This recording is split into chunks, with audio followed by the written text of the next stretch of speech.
بسم الله الرحمن الرحيم. السلام عليكم ورحمة الله وبركاته.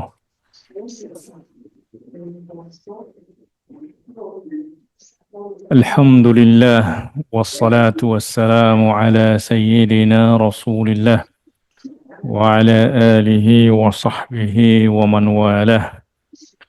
رب اشرح لي صدري ويسر لي أمري واحلل عقدة من لساني يفقه قولي. سبحانك لا علم لنا إلا ما علمتنا إنك أنت العليم الحكيم. ربنا زدنا علما وارزقنا فهما ووفقنا عملا صالحا وافتح علينا بفتوح العارفين برحمتك يا أرحم الراحمين. أما بعد. Jemaah yang dimuliakan Allah Subhanahu wa taala, sebelum kita memulai kajian kita pagi hari ini, saya secara pribadi ingin mengucapkan mohon maaf lahir dan batin. Walaupun memang Syawal sudah berlalu, tapi untuk saling memaafkan dan saling mengucapkan kata-kata yang baik itu tidak pernah terlambat. Baik, hadirin jamaah yang dimuliakan Allah Subhanahu wa taala, pada pertemuan kali ini kita akan melanjutkan seri yang ke-9 dari meraih khusyuk di dalam sholat, dan ini adalah seri yang insyaallah terakhir berkaitan dengan tema ini, karena kita akan membahas pada hari ini tentang hadis-hadis tasyahud atau tahiyat akhir. An Ibni Abbas radhiyallahu anhuma qala kana Rasulullah sallallahu alaihi wasallam yu'allimuna at-tashahhuda kama yu'allimuna as-surata minal Qur'ani. وكان يقول التحيات المباركات الصلوات الطيبات لله السلام عليك أيها النبي ورحمة الله وبركاته السلام علينا وعلى عباد الله الصالحين أشهد أن لا إله إلا الله وأشهد أن محمد رسول الله. Nah, itu tasyahudnya. Nah, tentu setelah tasyahud nanti ada salawat, yang merupakan juga salah satu rukun dari rukun solat. Dan salawat yang dianjurkan untuk kita baca di sana adalah salawat Ibrahimiyah. Baik. Wa fi riwayati Abdullah bin Mas'ud, "Tsumma litakhtar minal mas'alati ma tasha'", rawahu Muslim. Jadi diriwayatkan dari Abdullah bin Abbas radhiyallahu anhuma, beliau berkata, kana Rasulullah sallallahu alaihi wasallam, maaf di sini terjemahannya kurang lengkap. Rasulullah sallallahu alaihi wasallam mengajarkan kepada kami tasyahud. Jadi didiktein oleh Rasulullah sallallahu alaihi wasallam, dibacain.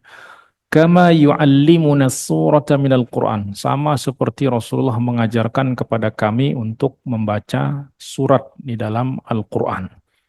Jadi sebagaimana diajarin Al-Fatihah, diajarin juga tasyahud, apa yang dibaca di dalam tasyahud. Dan tentu ada banyak versi, ya, ada versi Abdullah bin Abbas. Dan ini yang kita pakai di dalam madhab Syafi'i adalah riwayat dari Sayyidina Abdullah bin Abbas, karena mengandung lafaz yang paling sempurna, paling lengkap gitu. Ya. Di dalam riwayat Ibnu Mas'ud itu redaksinya lebih pendek. At-tahiyyatu lillah. Assalamu alayka ayyuhan nabi warahmatullahi, assalamu alaina. Nah, itu hanya at-tahiyat lillah saja. Nah, yang paling lengkap redaksinya adalah itu yang diriwayatkan oleh Imam Muslim dari Sayyidina Abdullah bin Abbas radhiyallahu anhuma, ya, yaitu at-tahiyyatu al-mubarakatu as-salawatu at-tayyibatu lillah. Assalamu alayka ayyuhan nabiyyu wa rahmatullahi wa barakatuh. Nah, itu penggalan yang kedua. Kemudian yang ketiga, assalamu alayna wa ala ibadillahi salihin. Yang ketiga, kemudian yang keempat, asyhadu an la ilaha illallah wa asyhadu anna muhammadar rasulullah. Nah, ini yang dinamakan dengan tasyahud. Kenapa dinamakan dengan tasyahud? Karena di situ mengandung syahadat. Atau juga dinamakan sebagai at-tahiyat, ya, tahiyah, ya, tahiyat awal atau tahiyat akhir. Kenapa dinamakan tahiyat? Karena di situ ada lafaz at-tahiyyatu al-mubarakatu as-salawatu at-thayyibatu lillah. Ya, yang artinya at-tahiyat, ya, tahiyah itu ucapan selamat, ya, ucapan selamat, ya, atau penghormatan, ya, tahiyah itu adalah ucapan selamat atau penghormatan. Ya, seperti kalau dulu-dulu ada penghormatan khusus kepada para raja. Ketika mau bertemu dengan raja yang agung, maka di situ sebelumnya ada seremonial penghormatan dulu. Nama itu dinamakan sebagai tahiyah. Nah, maka segala bentuk penghormatan al-mubarakat, ya, kemudian segala hal-hal yang al-mubarakat, yang diberkati, ya, al-mubarakat diambil dari kata barokah, ya. Barokah artinya kebaikan yang melimpah, ya. Semoga diberikan, semoga diberkati. Artinya semoga, ya, misalnya rizki diberkati, maka semoga rizkinya itu melimpah kebaikannya gitu. Dan melimpahnya kebaikan itu bukan hanya bermakna secara kuantitas, bukan jumlahnya saja, tapi manfaatnya. Karena terkadang ada orang yang punya kuantitas banyak, jumlah banyak, tapi kok nggak cukup mulu gitu. Kurang aja, habis mulu. Ya, malah belum gajian udah habis gitu. Tapi ada orang yang mungkin nominalnya sedikit, tapi cukup. Nah, itu kenapa? Karena diberikan keberkahan oleh Allah Subhanahu wa Ta'ala. Nah, maka yang kita minta itu adalah keberkahan, bukan nominal yang banyak gitu. Apa arti nominal banyak tapi nggak berkah? Nah, maka segala bentuk keberkahan, ya, at-tahiyat itu adalah semua milik Allah. Kebaikan-kebaikan yang melimpah adalah milik Allah. As-salawat, ya, jamak dari solat, ya. As-salawat jamak dari solat, dan solat salawat itu mempunyai dua makna. Makna secara bahasa artinya doa, ya, doa. Misalnya malaikat berselawat kepada atas orang-orang yang beriman, artinya malaikat mendoakan kebaikan berupa rahmat dan ampunan. Nah, secara istilah solawat adalah ya solat yang kita lakukan, yang diawali dengan takbiratul ihram dan diakhiri dengan salam. Nah, semua itu juga lillah, artinya kita berdoa juga kepada Allah. Kita solat juga lillah.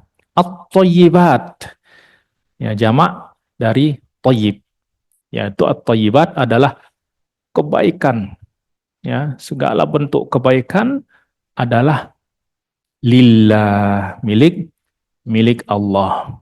Nah, sebagian ulama menafsirkan at-thayyibat ini adalah al-kalimat at-thayyibah, yang memang khusus milik Allah untuk Allah, diperuntukkan kepada Allah Subhanahu wa taala. Apa itu al-kalimat at-thayyibah? Ada 5. Ya, kalimat thayyibah itu ada 5 yang memang murni diperuntukkan untuk Allah Subhanahu wa taala. Nah, yang pertama adalah subhanallah, ya.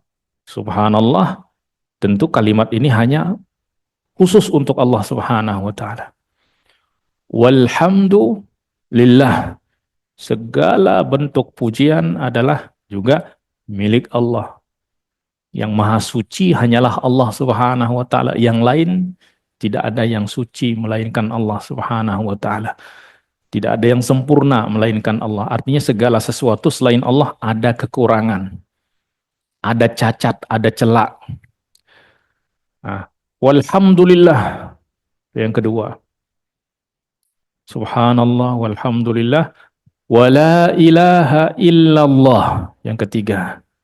Ini juga zikir yang khusus untuk Allah Subhanahu wa taala. Artinya zikir-zikir ini adalah yang memang murni untuk Allah Subhanahu wa taala. Yang kalau kita peruntukkan kepada selainnya maka otomatis syirik kita. Kita mensucikan selain Allah. Ya, menganggap bahwa ada pujian yang sebenarnya dimiliki oleh selain Allah, itu juga syirik. Ya, menganggap ada Tuhan selain Allah itu adalah syirik besar yang mengeluarkan seseorang dari iman. Ya. Kemudian yang keempat, wallahu akbar. Ya, wallahu akbar. Allah maha besar. Yang kemahabesaran Allah tidak bisa dibandingkan dengan apapun dari makhluknya karena tidak ada bandingannya gitu. Ya, tidak ada persamaan, tidak ada perbandingan antara Allah dengan makhluk. Kemudian yang terakhir, yang kelima adalah kira-kira apa? Wala haula wala quwata illa billahil aliyil azim. La haula, tidak ada daya, tidak ada upaya. Quwata, tidak ada kekuatan. Illa, kecuali billah, kecuali dengan pertolongan Allah Subhanahu wa taala. Nah, maka 5 kalimat ini dinamakan sebagai al-kalimatut thayyibat.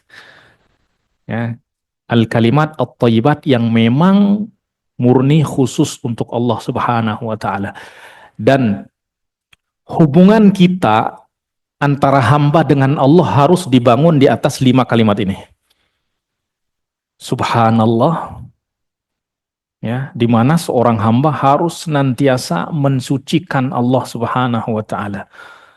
Mensucikan Allah itu artinya apa? Apakah kita menjadikan Allah suci? Enggak. Kita mengakui kemahasucian Allah Subhanahu wa taala, artinya sebenarnya kembali kepada diri kita. Artinya kita yang menyucikan hati kita agar tidak meyakini sesuatu yang tidak layak kepada Allah Subhanahu wa taala. Jadi hakikat tasbih mensucikan Allah adalah kita mensucikan hati kita dari meyakini sesuatu yang tidak layak bagi Allah Subhanahu wa taala. Ya. Nah, dan itu di antara hakikat tauhid. Tauhid itu artinya apa? Tauhid. Nah, diambil dari kata wahid. Nah, tauhid itu, ya, kalau wahid, ya, wa ilahukum ilahu wahid. Nah, wahid di sini dalam konteks Allah artinya apa? Tunggal Maha Esa. Esa. Nah, kalau wahada yuwahidu, tauhidan. Nah, ada yang pernah belajar ilmu sharaf? Wahada yuwahidu tauhidan. Itu artinya apa? Mengesakan.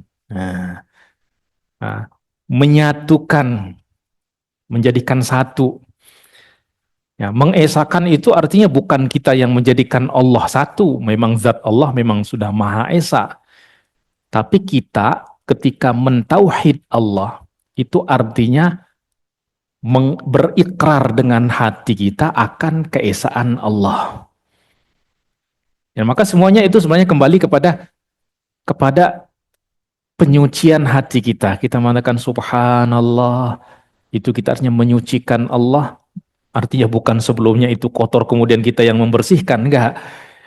Kita membersihkan hati kita dari segala kotoran sehingga tidak meyakini sesuatu yang tidak layak tentang Allah Subhanahu wa taala.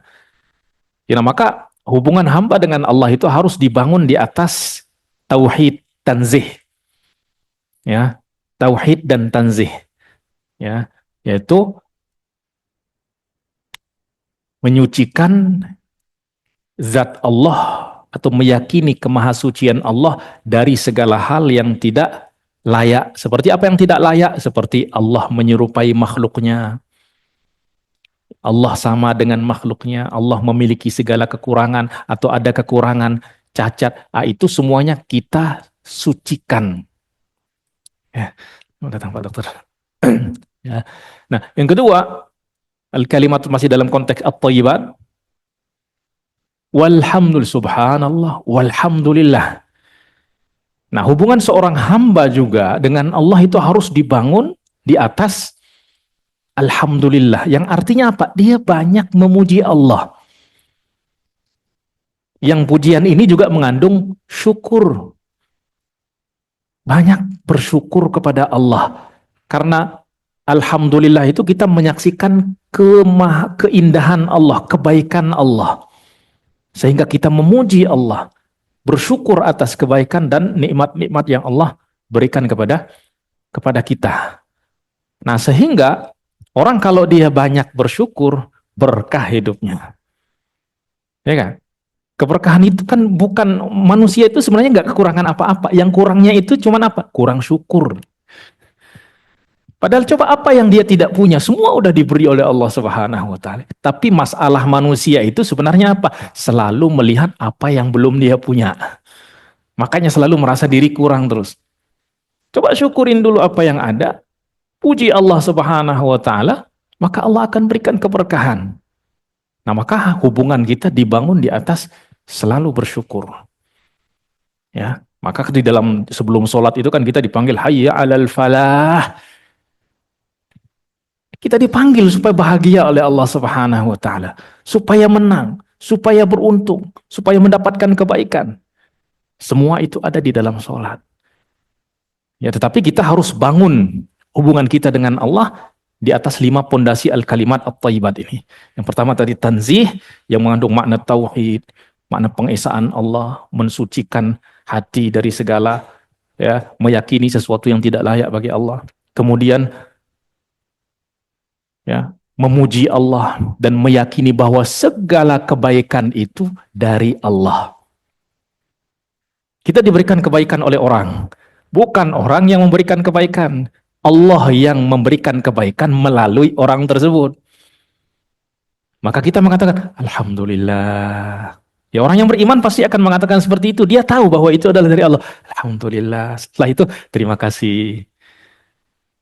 Karena kita juga diperintahkan untuk bersyukur kepada orang yang telah dipilih oleh Allah untuk menjadi perantara. Kata Rasulullah, man lam yashkurin nas, lam yashkurillah. Orang yang nggak tahu berterima kasih kepada manusia, dia tidak berterima kasih kepada Allah. Ya, kenapa? Karena Allah yang memilih dia untuk menjadi perantara kebaikan. Itu yang kedua. Yang ketiga adalah Allahu Akbar. Subhanallah, walhamdulillah, wallahu akbar. Di mana kita menyaksikan kemahabesaran Allah yang artinya kita menyaksikan kekerdilan kita. Dan menyaksikan kemahabesaran Allah akan melahirkan sifat apa coba? Sifat apa? Rendah diri, rendah hati, tawadhu. Dan betapa pentingnya akhlak ini di dalam hidup kita.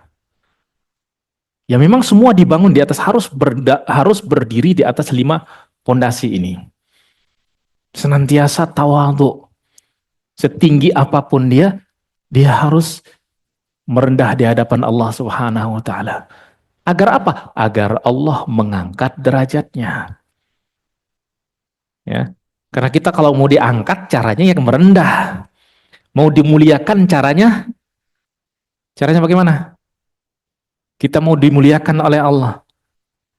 Caranya kita harus merasa hina di hadapan Allah Subhanahu wa ta'ala. Kita mau mendapatkan pertolongan dari Allah supaya kita mendapatkan kekuatan dari Allah. Caranya bagaimana? Merasa tak berdaya di hadapan Allah. Dan semua itu akan bisa kita realisasikan dengan kita menyaksikan kemahabesaran Allah. Allahu Akbar. Dan Allahu Akbar ini kalau kita terapkan di dalam kehidupan kita, subhanallah. Ya. Di samping akan melahirkan akhlak, juga akan melahirkan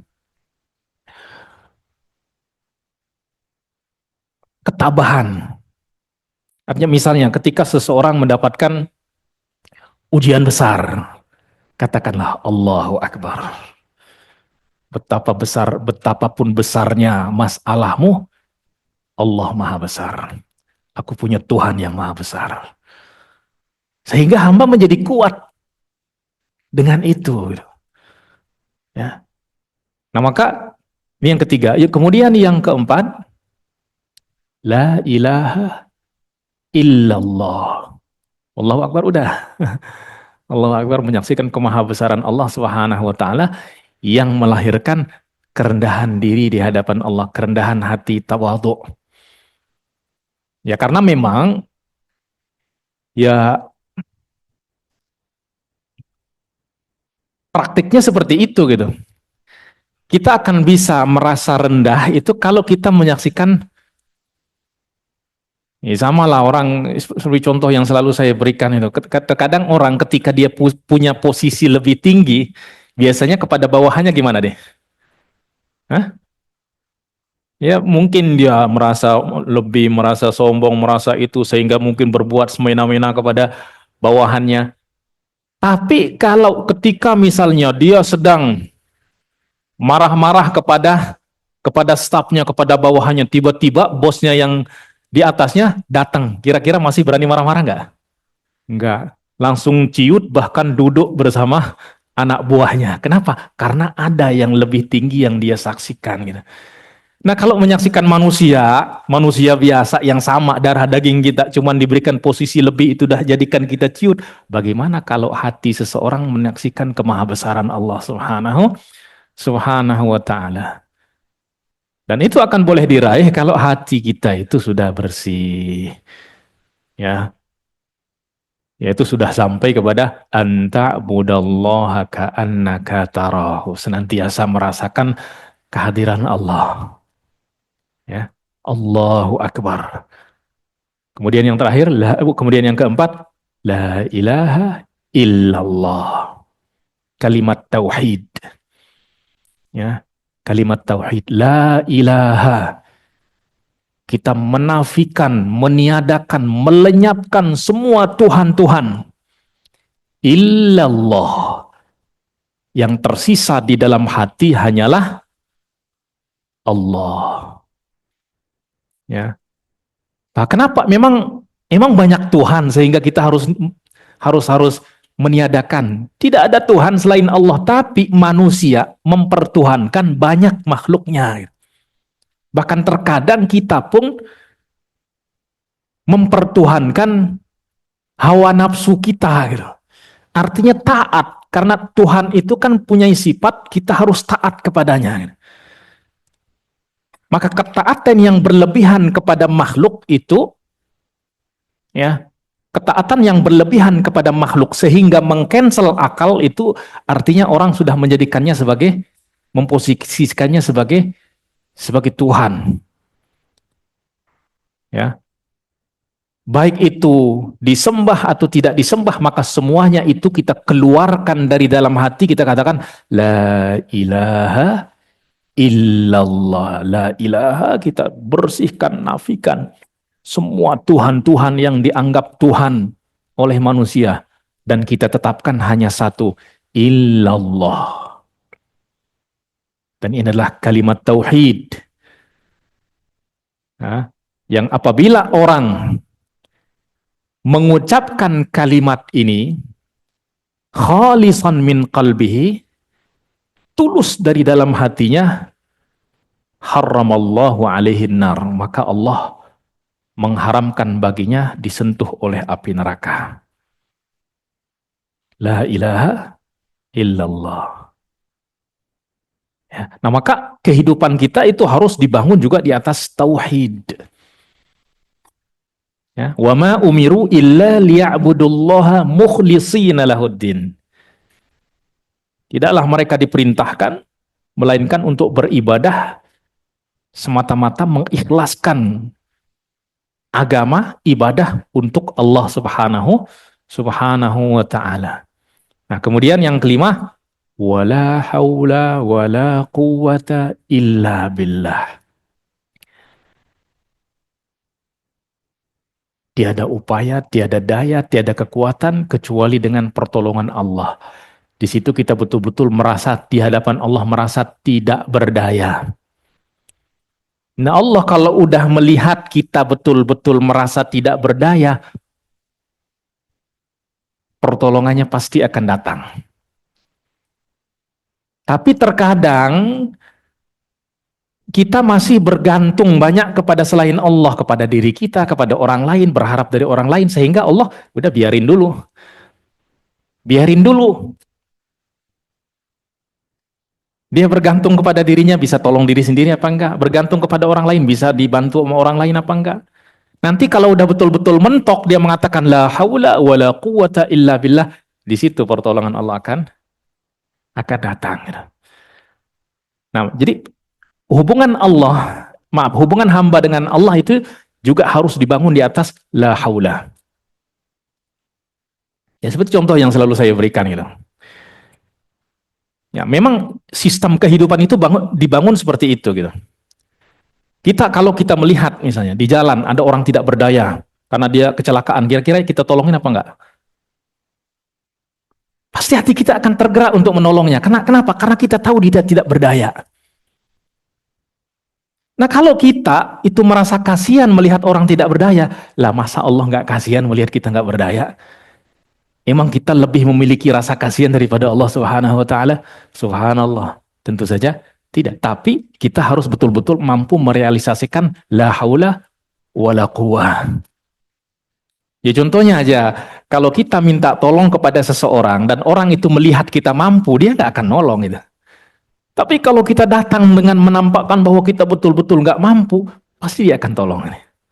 Maka kita di hadapan Allah harus betul-betul merasa tidak berdaya. Ya. Nah itu yang dimaksud at-thayyibat. At-thayyibatu lillah, yaitu al-kalimat at-thayyibah. Semuanya itu adalah lillah. Ya, nah maka ketika kita baca itu ya kita betul-betul menghadirkan makna itu. Tahiyatul mubarakatus salawatut thayyibatu lillah. Nah, kemudian setelah itu hati kita berpindah memandang kepada orang yang telah dijadikan oleh Allah sebagai perantara bagi kita untuk sampai kepada Allah. Siapa dia?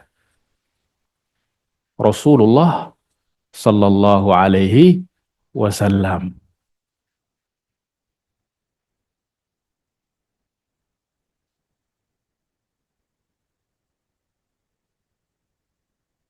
Ya, maka kita di situ menyaksikan,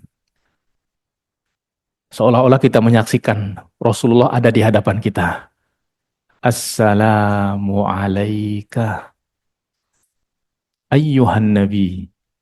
Assalamu alayka itu artinya apa?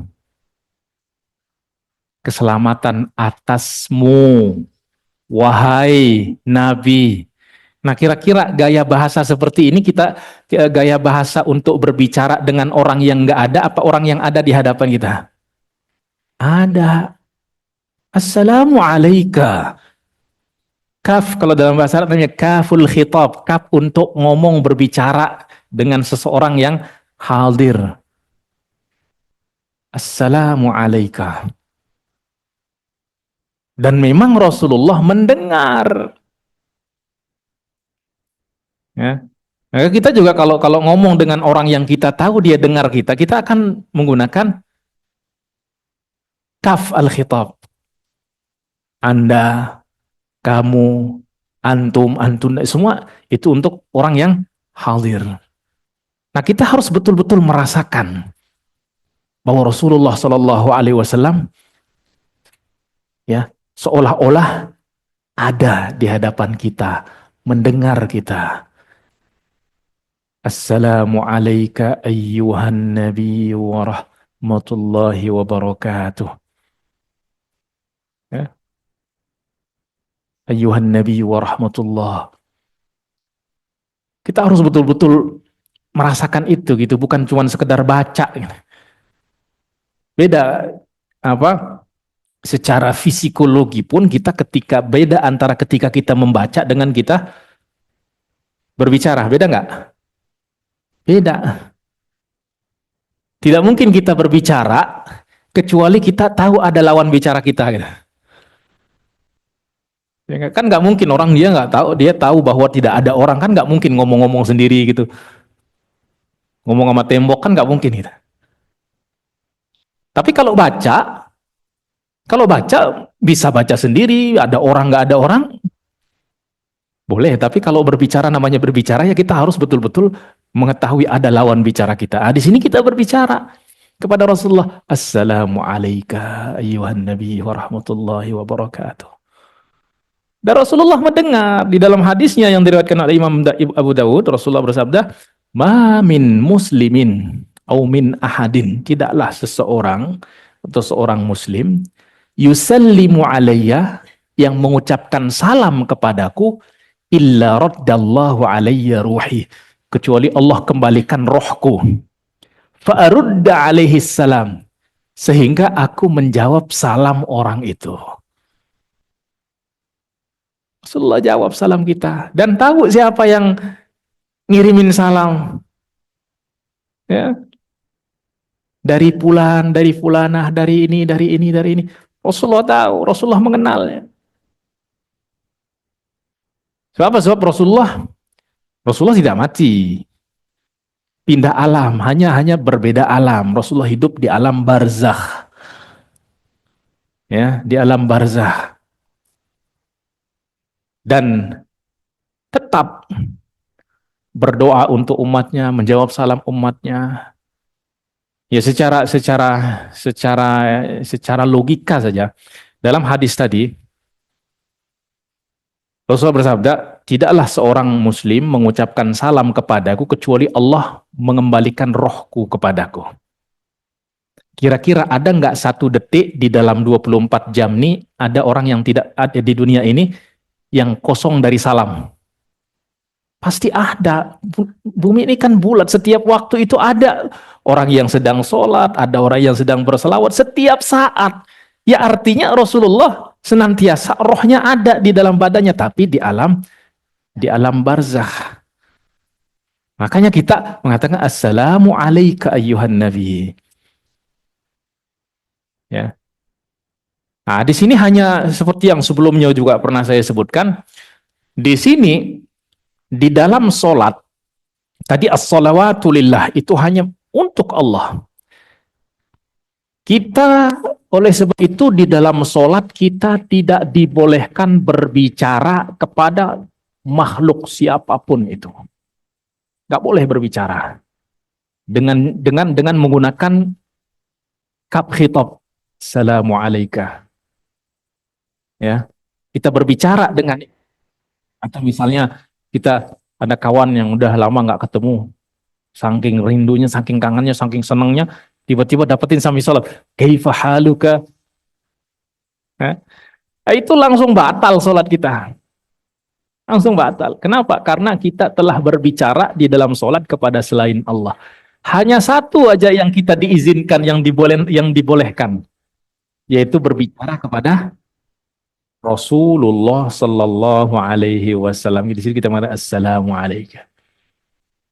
Ya, jadi tidak dibolehkan untuk berbicara di dalam sholat, ya, ya kecuali dengan bahasa-bahasa isyarat, ya. Misalnya kita sedang sholat nih, ada orang yang ketuk pintu, ya, ya mungkin kita tahu nih orang yang datang ini adalah orang yang memang sedang kita tunggu gitu. Kebetulan, kebetulan apa? Sholatnya dekat pintu. Ya udah kita pakai isyarat, udkhuluha bisalamin aminin. Ya. Tapi niatnya jangan nyuruh dia, jangan bicara kepada orang, niatnya kita baca Al-Qur'an sekalian untuk ngingetin gitu. Boleh. Ya, udkhuluha bisalamin aminin. Ya atau mungkin ya bapak-bapak atau ibu-ibu sedang sholat. Ya. Kemudian datang suami nyari buku, kebetulan bukunya ada di apa? Di samping, ya. Nah, tapi nggak berani ngambil sebab apa? Sebab belum minta izin. Nah, maka untuk memberi isyarat hanya dibaca di dalam Al-Quran, ya Yahya khudil kitab biquwwah. Wahai Yahya, ambillah kitab dengan kekuatan, untuk mengisyaratkan dibolehkan untuk, tetapi niatnya bukan ngomong kepada orang itu, niatnya adalah baca Al-Quran. Itu dibolehkan. Ya, tapi kalau niatnya adalah untuk berbicara kepada orang itu, batal salatnya. Walaupun yang dibaca adalah ayat ayat Al-Quran. Ya. Oleh sebab itu juga di dalam sholat itu biasanya etika di dalam menegur imam, ini yang sering terjadi. Kalau dalam mazhab Syafi'i, kita menegur imam kalau niatnya untuk menegur aja, itu batal sholatnya. Niatnya adalah sekalian membaca. Niatnya adalah baca Al-Quran. Jangan cuma sekedar ngebenerin aja, tujuannya kalau sekedar ngebenerin kan kita ngomong kepada dia, kita berbicara. Nah, itu disebutkan oleh Imam As-Suyuti di dalam Al-Ashbah wan Nadhair. Kita menegur imam salah baca misalnya. Ya. Jangan niat kita menegur, tapi niat kita baca Al-Qur'an sekalian ingetin dia gitu. Tapi kalau cuma sekedar ngingetin dia, menegur dia, itu kata Imam Suyuti batal salatnya. Kenapa? Karena kita berbicara kepada dia gitu. Maka di situ niat yang menentukan. Ya, niat yang menentukan. Nah, kecuali yaitu ngomong kepada Rasulullah Sallallahu Alaihi Wasallam. Ya dulu memang di awal-awal diwajibkan sholat itu masih dibolehkan berbicara, itu masih boleh ngomong. Ya kalau ketemu udah kawannya, Masya Allah, kaifa haluka, udah Allahu Akbar, tiba-tiba ada kawan, oh Masya Allah, apa kabar? Dulu awal-awal boleh. Ya, awal-awal boleh sehingga turun firman Allah wa qumu lillahi qanitin. Berdirilah untuk Allah dengan penuh qanitin, menunduk, khusyuk. Maka dari situ diharamkan untuk berbicara di dalam salat. Nah, maka ada orang sahabat dulu yang belum tahu perubahan hukum itu yang dari sebelumnya dibolehkan berbicara menjadi tidak boleh. Karena dia tinggal di tempat jauh, jarang datang kepada Rasulullah. Pas lagi datang, dia lagi sholat. Dengar kawannya yang bersin.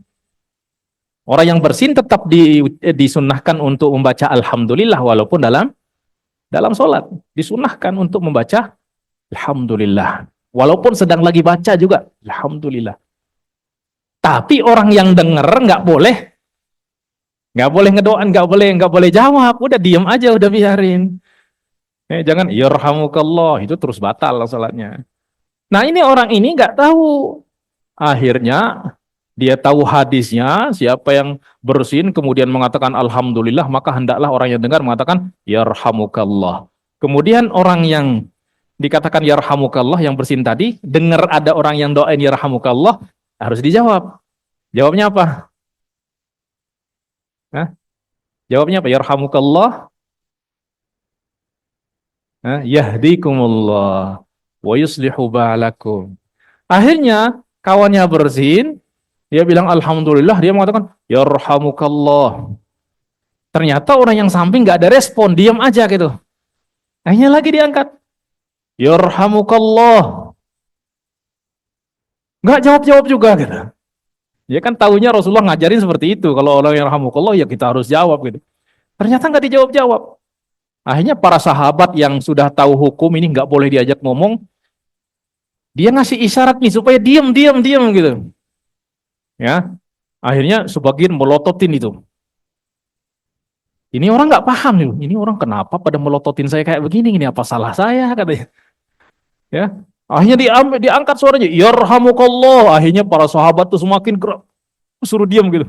Ya, kasih isyarat lah supaya diam. Akhirnya dia pun merasa tersinggung gitu. Kok ini orang kok jadi kasar-kasar begini hari ini? Ada apa ya katanya? Ya, padahal nggak tahu kalau sudah nggak boleh berbicara lagi di dalam sholat. Selesai sholat, Rasulullah panggil ya akhal Arab. Inna hadhihi salat la yasluhu syai'un min kalamin nas. Ya, wahai saudara, sekarang sholat itu sudah tidak lagi dibolehkan untuk berbicara kepada sesiapapun manusia, kepada siapapun dari manusia. Inna mahiyah, karena sholat itu adalah tasbih, takbir, tahlil, tahmid, dan lain sebagainya. Semuanya adalah zikir. Ya, ya, tetapi dia masih merasa kesal, kemudian cuman yang dia dapati ramah itu hanya Rasulullah. Tersentuh dengan teguran lembut Rasulullah, kemudian dia mengatakan, wallahi, demi Allah, walaupun saya berbuat salah, Rasulullah tidak marahin saya, tidak bentak saya, tidak berkata kasar kepada saya. Demi Allah, saya tidak pernah mendapatkan guru yang lebih baik dari Rasulullah. Kemudian dia angkat tangan, Allahumma arhamni wa Muhammadan wa la tarham ma'ana ahadan. Ya Allah, berilah rahmat kepada saya dan Muhammad saja, jangan beri rahmat kepada yang lain. Gitu. Masih kesel katanya. Akhirnya Rasulullah bilang apa? Ya akhal Arab, wahai saudara, rahmat Allah itu maha luas, jangan disempit-sempitin gitu. Ya. Nah, artinya di dalam sholat tidak boleh kita berbicara apapun bentuknya, walaupun bentuknya adalah doa. Walaupun bentuknya adalah doa. Ya kecuali mungkin kita mengatakan yarhamuhullah. Semoga Allah merahmati dia. Nah, kalau itu kan kita nggak berbicara dengan dia, semoga Allah merahmati dia. Kalau kita bilang semoga Allah merahmati Anda, itu kan kita berbicara. Nah, kalau itu tidak membatalkan sholat. Nah, jadi satu-satunya yang kita dibolehkan untuk berbicara kepadanya adalah Rasulullah Sallallahu Alaihi Wasallam.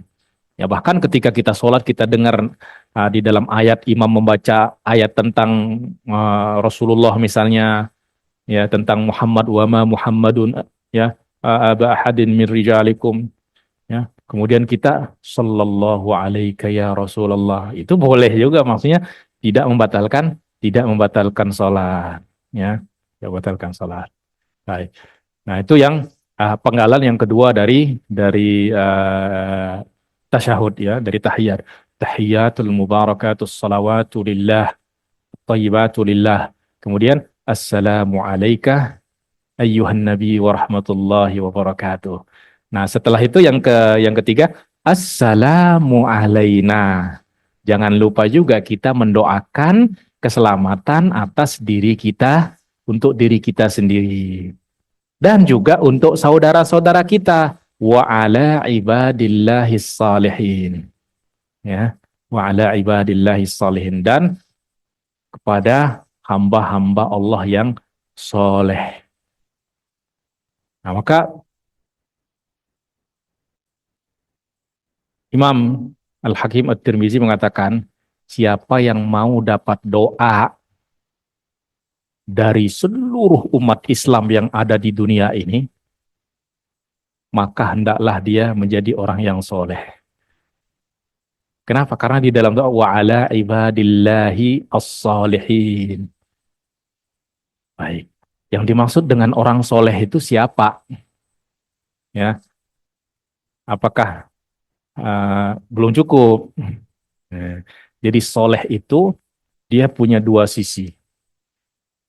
Ya, baik di dalam hubungannya dengan Allah, yaitu menjalankan perintah-perintahnya, menjauhi larangan-larangannya, itu berarti dia mempunyai satu kesolehan.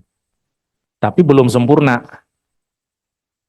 Yang kedua adalah soleh di dalam hubungannya sesama manusia, menunaikan hak-hak sesama manusia, kewajiban sesama manusia, baik kepada manusia, baru itu yang dinamakan dengan orang soleh. Kalau orang sekedar rajin sholat, rajin puasa, rajin sedekah, rajin ini dan lain sebagainya, tapi kalau di dalam hubungan sosialnya dia nggak bisa, ya pola interaksinya nggak baik, akhlaknya nggak baik, itu bukan orang soleh, ya bukan orang soleh. Ya. Kenapa? Karena ibadahnya nggak ada buahnya. Bahkan kita tanam tanam pohon durian, apa yang kita harapkan? Buahnya kan? Oh ini Masya Allah, pohon duriannya subur, daunnya rindang. Bertahun-tahun kita tunggu buahnya, kok nggak ada buahnya? Kira-kira diapain itu? Tebang. Wassalam. Nah maka demikian juga umpamanya sholat ibadah itu seperti itu. Jadi dia harus hubungan kita dengan Allah itu harus melahirkan hubungan yang baik dengan Allah, harus membuahkan hubungan baik dengan sesama makhluk. Ya. Nah maka itu namanya, oleh sebab itu Imam Al-Hakim At-Tirmizi mengatakan orang yang soleh itu adalah man adda huquqallah wa adda huquqal ibad. Orang yang soleh itu adalah orang yang menunaikan hak Allah dan hak hamba-hamba Allah.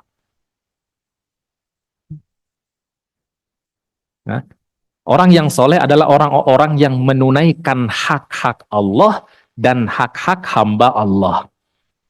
Artinya baik dengan Allah, baik juga dengan hamba Allah, dengan makhluk Allah, dengan sesama. Bukan cuman baik sesama kaum muslimin aja, enggak, kepada orang yang non muslim, kepada orang kafir. Kalau dia tidak menyakiti kita, kita berkewajiban untuk berbuat baik kepada mereka. Tidak boleh kita sakiti, bahkan haram hukumnya kita menyakiti kalau dia tidak menyakiti kita gitu. Ya, bahkan kepada hewan-hewan pun nggak boleh juga. Ya, artinya itu namanya orang soleh. Dia betul-betul menjaga hubungan dengan Allah dan alam semesta, dengan makhluk. Ya, makhluk. Ya, kan ada di dalam hadis yang sering kita dengar, orang masuk neraka gara-gara apa? Nyakitin kucing. Ya. Sama aja, bukan berarti kucing aja. Oh, kalau begitu yang hewan yang lain boleh. Enggak, itu hanya sampel aja. Kebetulan yang terjadi, kasus yang terjadi ketika itu adalah ada seorang perempuan yang menyakiti kucing sampai mati. Oh, kalau begitu laki-laki boleh. Kan yang disebutkan perempuan. Enggak, kasusnya yang terjadi seperti itu, sampelnya. Tapi siapapun perempuan itu adalah manusia. Maka siapapun laki-laki ataupun perempuan, kalau dia menyakiti hewan, bukan hanya kucing saja, apa saja, ya, tanpa alasan, tanpa sebab, kecuali yang dibolehkan oleh syariat untuk kita bunuh. Contohnya apa? Cicak. Nah, cicak itu memang dibolehkan, bahkan dapat pahala lagi. Kenapa? Karena memang penciptanya yang membolehkan kita. Ya, seperti apa? Al-kalbul aqur, ada anjing yang apa namanya? Yang galak, ya, yang tidak punya pemilik dan banyak itu yang liar, galak dan menyakiti orang, nah itu boleh, ya. Atau al-aqrab, kalajengking yang berbahaya. Kalau ular, nah kalau ular dalam rumah nggak boleh langsung dibunuh, nggak boleh. Dalam rumah nggak boleh. Ya nggak boleh juga kalau kalau dia nggak nyakiti kita, ya tergantung kondisi, ya. Ya tapi ada yang memang membahayakan, menyakitkan, ya. Eh, itu yang apa? Yang dijelaskan di dalam hadis, artinya kalau nemuin ular di dalam rumah itu jangan langsung dibunuh, ya. Jangan langsung dibunuh. Suruh dia dulu keluar 3 hari dulu, kasih kesempatan 3 hari. Hah? Ada hadisnya. Kenapa? Karena biasanya ular yang ada di dalam rumah itu adalah jin. Jin. Suruh dia dulu keluar 3 hari, kasih kesempatan, tiap hari suruh keluar, entah pakai bahasa Indonesia, bahasa Tangerang, bahasa apa aja boleh. Ya, mau bahasa Arab, ukhruji, ukhruj 3 hari, nggak keluar-keluar juga, baru boleh dibunuh. Tapi kalau sebelum itu, nggak boleh. Terus bagaimana? Kita kan nggak berani tidur kalau begitu. Nanti ya udah panggil damkar untuk mengeluarkan. Yang dilarang itu bukan mengeluarinnya, yang dilarang itu adalah membunuhnya. Ya, ya kalau udah kadung kebunuh ya udah astagfirullah. Ya.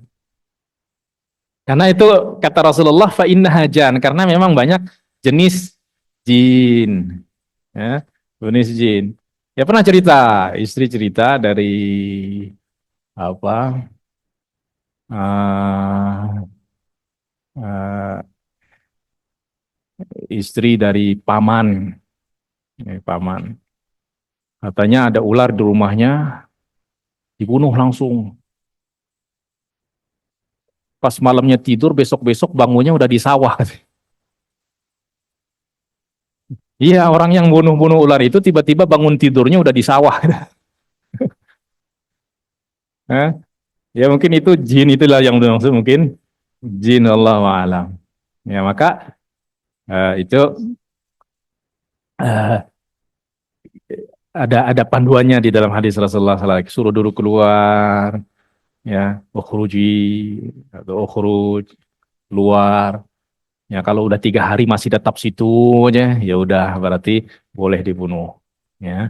Atau kalau nggak bisa tahan sampai 3 hari, ya udah tinggal telepon damkar, keluarin, sudah aman. Ya, aman. Nah ini berkaitan dengan ya soleh. Nah, artinya kita juga harus membangun uh, apa uh, interaksi yang baik dengan alam semesta, ya, sosial, bukan hanya dengan manusia saja, tetapi juga dengan alam semesta. Karena semuanya ada hadis-hadisnya, kita berbuat baik, ada orang yang masuk neraka karena menyakiti kucing, ada juga yang masuk surga gara-gara berbuat baik kepada seekor anjing. Jadi Rasulullah memberikan sampel kepada mungkin hewan yang sering kita abaikan, yang sering kita anggap apa? Tapi itu adalah makhluk Allah. Ya, nah, itu juga boleh, itu juga boleh. Itu namanya al-fuwaisiqah. Ya, karena itu sering membahayakan, apalagi di malam hari itu kan sering ya kalau dulu kan masih lampu templek pakai minyak itu kalau kita nggak pademin nanti tikusnya itu sering nabrak jatuh kan bisa kebakaran gitu. Ya, atau bahkan sekarang kalau sekarang aman nggak? Sama juga. Terkadang tikus gigitin kabel-kabel konslet kebakar juga. Ya kalau itu memang dibolehkan. Ya. Kenapa? Oh, kalau itu mah nanti.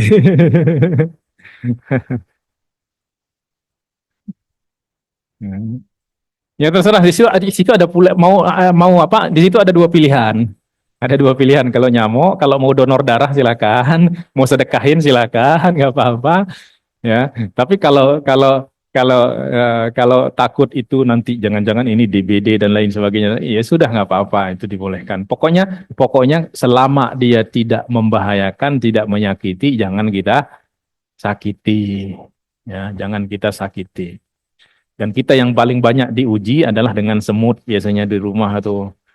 Nah, semut di rumah juga sama sebenarnya sama aja, tetapi memang ya kenapa?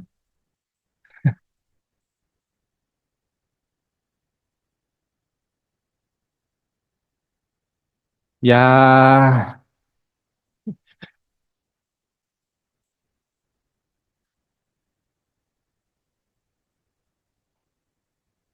hmm, oh begitu lintah ternak. Wah itu saya harus kaji, saya harus kaji dulu itu.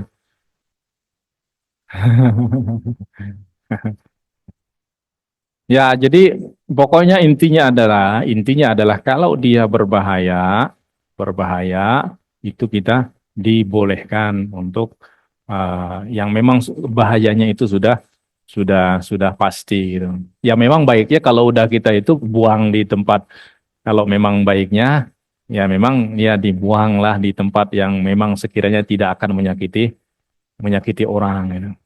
Ya. Ya sudah, oh iya mungkin kalau pertimbangan itu karena dia mungkin penyakit ya boleh, boleh. Ya, boleh. Ya, pertimbangan penyakit boleh. Ya, maka itu sama seperti virus lah jadinya itu. Ya, Allah taala alam. Ya. Nah, intinya kita harus sedapat mungkin untuk membangun hubungan yang baik dengan sesama manusia, bahkan sesama makhluk. Karena dengan apapun kita berbuat baik, Allah juga akan